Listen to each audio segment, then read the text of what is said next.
You are listening to the Overcome Pornography for Good podcast, What's Possible with Tyler.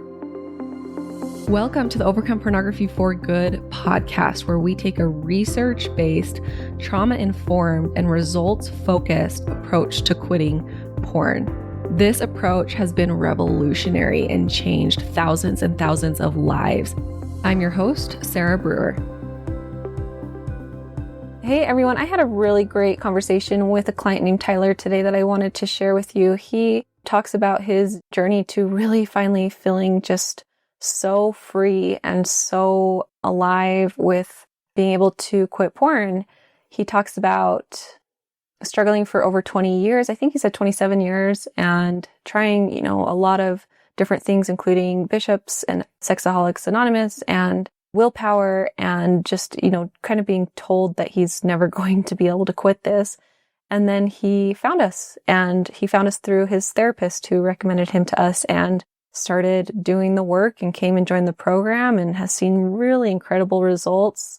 And we're really thrilled for him and just want to share his story with you, his excitement with you. Again, please use these as opportunities to see what is possible for you. The goal of these interviews is to help you gain a vision of what you can become and what you can do. And I have clients who I've interviewed who have said, as soon as I heard the first couple of What's Possible interviews, I thought to myself, that's what I'm going to do. That's who I'm going to be. I'm going to be there someday telling my story. And they've used it as a way to really inspire them to go all in. Like Tyler talks about, going all in is what made a huge difference for him.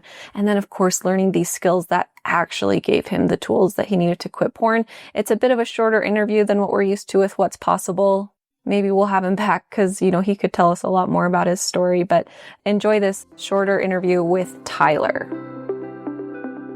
Okay, Tyler, tell us about your situation before you joined the program, like how long you've struggled, what you tried before, what that was like for you. I was first exposed to pornography around age 13. Not really having a home that talked a lot about sex or sexual intimacy. I kind of was very curious. And then that became where also masturbation came into the play, not really knowing how to understand those feelings. Then I also kind of come into grips of where I was at personally. Some of the things I tried in between my age 13 to now age 39, about 27 years ago, I've gone to bishops, revealing what I had done wrong, having them confirm, hey, not end of the world, like you just need to be better, change what you're doing. This is not something you could have in your life because it's not helpful. And again, most of them were just in the fact of, hey, you can do this, you can get over this. And so I did that mostly. I've had a therapist before, off and on. I've had the 12-step program. I tried Sexaholics Anonymous, which might have been a little bit more towards someone who's addicted, and which didn't quite help because that content was almost toxic for me, being just more of a habit that I had, because I was dealing with maybe 3 to 6, even 12 months of sobriety at a time. I could use willpower to get over this, but I would fall back into it based on exposure. If I saw porn, I would then start to look for it again and again and again, based on internet, phone use. A new phone came out. I had the new phone. I would get an app that had pornography on it. Thank you so much for sharing. That's really common for a lot of people. And so I know, if they hear this, they'll have a lot of hope with you sharing that. So thank you. And then tell us, how did you find us? So my new therapist, again, this last month or two, I talked with my wife. We decided that, hey, I need help. Not just my bishop, but I need to go above and beyond that. Mm-hmm. And this therapist, actually in passing, on our second and third visit, said, hey, you should check out this podcast, Overcoming Pornography for Good. And I thought, okay, I'll look into it. And so I listened to only one other type of podcast for history-based content. I thought, well, I'll try it. I have an Apple phone. Mm-hmm. And I started listening to it, and it started to ring true to me because it was all about overcoming it for good. My wife and I just talked about how to future-proof myself. How could I stop wanting to watch pornography versus saying, well, guess what? You just watched something. Oh, you're going to slip up again because you saw that instance or you started thinking those thoughts. You're in that location where it might spur those feelings. Yeah. So the big mindset shift here too was, it sounds like you were told, oh, this is just something you have to deal with forever. And so it was like, okay, how do we manage this thing that's going to be a problem forever? Is that what I'm hearing? Is that correct? Yeah. I've had from multiple sources that have said that to me. Internally, I feel like I could overcome it, but now I have hope really based on this program that we're talking about. Yeah, great. Thank you. So you discovered us, and then what made you say yes to joining the the program? And even before like saying yes, what were some of your concerns or doubts or fears before you joined? Well, some of my doubts and concerns, I mean, a lot of what you push is that you don't want to rely on blocks or filters, or even saying, hey, just don't be in that situation. Like avoid them because then you're giving power to that emotion or to that urge. And so I thought, well, let me try this out. So in my healing part, as I started listening to podcasts, I thought, let's try this. Because recently I had just put filters on my phone or on my computer saying, do not access specific apps or programs that would allow me to see it easily. But I tried to put them back in place where I wouldn't have filters. Obviously, there were some slip ups, but then as I started working through, I said, I'm going to sign up because I need to really change. I talked to Hunter. He signed me up and I said, hey, I'm going to go all in because I'm done with this. Like I really had hit a year or so before I said, I really want to be done. I hadn't quite achieved that goal because again, it was all willpower. This time I'm like, whatever it takes. Me paying for this, me putting myself out there, even like telling my therapist, I said, I'm all in. I'm paying for therapy because I want to change versus at the free programs or having my bishop help subsidize that. Yeah, there's a big difference between, I mean, the free stuff's amazing, can be life changing. And typically there's like a certain place it can take you with your commitment levels. And that's okay. Like it's kind of human nature. And also the level of support you can get is a lot deeper. So tell me about where you're at now and what changes you've seen since joining. So again, I started about 3 to 4 weeks ago, which seems kind of short, but at the same point, I went through the urges milestone. I went through the healthy sexuality milestone, and I believe I have one next one. Like tomorrow, I'm doing my next milestone with the beliefs and Identity. beliefs and identity is what I did last week. So this week I'm on healthy sexuality as a milestone, and doing about 2 coaching calls a week, doing my daily, healing, whether it be just listening to podcasts daily, or actually I took some time with my healing to journal.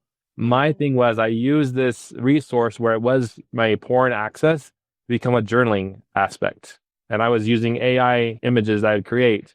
And I started using those towards a healthy outlet rather than being a porn use.